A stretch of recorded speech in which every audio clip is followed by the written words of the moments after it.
बिस्मिल्लाहिर्रहमानिर्रहीम। अस्सलाम वालेकुम। आज हम छोटा गोश्त शोरबे वाला बना रहे हैं। 1 केजी हमने गोश्त लिया है, 4 अदद टमाटर, लहसुन अदरक का पेस्ट, लाल मिर्च, ज़ीरा, नमक, सूखा धनिया, सफ़ेद मिर्च, थोड़ी सी हल्दी। 1 अदद हमने प्याज लिया है। 1 केजी गोश्त के लिए 4 टमाटर। अब हम इसे बनाना शुरू कर रहे हैं। कुकर में पहले गोश्त चढ़ा दिया है। अब इसमें और मसाले डालेंगे। सूखा धनिया 1.5 चम्मच, लहसुन अदरक का पेस्ट, लाल मिर्च, नमक आधा चम्मच नमक, 1 चम्मच लाल मिर्च कूटी हुई, 1 चम्मच सफ़ेद मिर्च।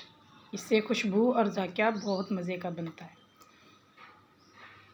थोड़ी सी चुटकी हल्दी, बहुत कम डालनी है, इसमें ज़्यादा मसाले भी नहीं डलते। 1 प्याज, 4 छोटे से टमाटर। इससे बहुत अच्छा और मज़ेदार सा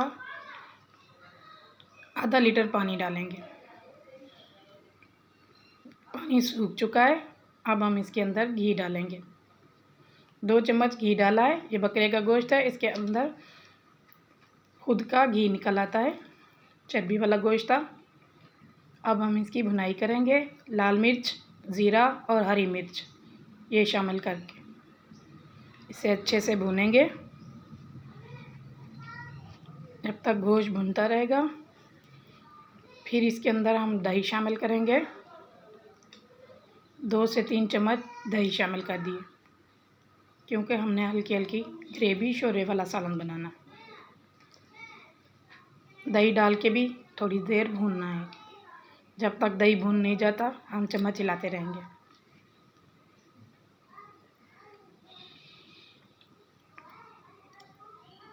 घी बिल्कुल निकल आया है। गोश्त भी हमारा भुन चुका है। अब हम इसके अंदर पानी शामिल कर रहे हैं।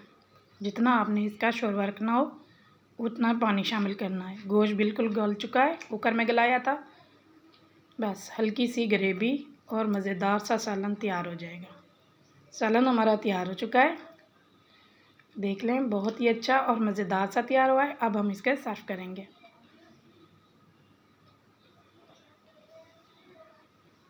बहुत ही हल्के मसाले वाला है, मज़ेदार सा बना है। गोश्त भी बहुत सॉफ्ट हो चुका है।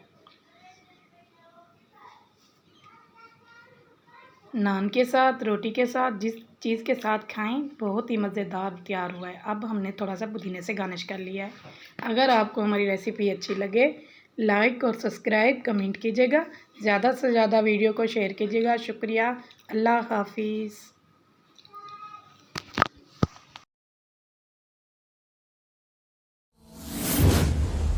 Subscribe to my channel.